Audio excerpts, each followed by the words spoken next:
Plusieurs points sont retenus au cours de cette 19e réunion du Conseil des ministres présidée par le chef de l'État, Félix-Antoine Tshisekedi Tshilombo, en présence du Premier ministre, vendredi 31 janvier 2020, à la Cité de l'Union africaine à Kinshasa. Il s'agit entre autres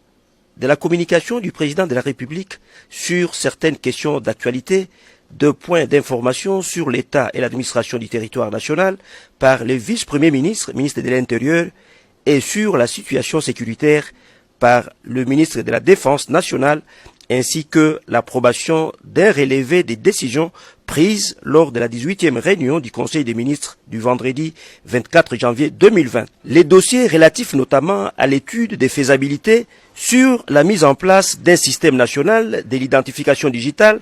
SNID, en République démocratique du Congo, sur financement de la BAD, Banque africaine de développement, au problème des étudiants congolais vivant au Burundi, menacés de rapatriement forcé en République démocratique du Congo, à l'organisation de la 36e session du Conseil national du travail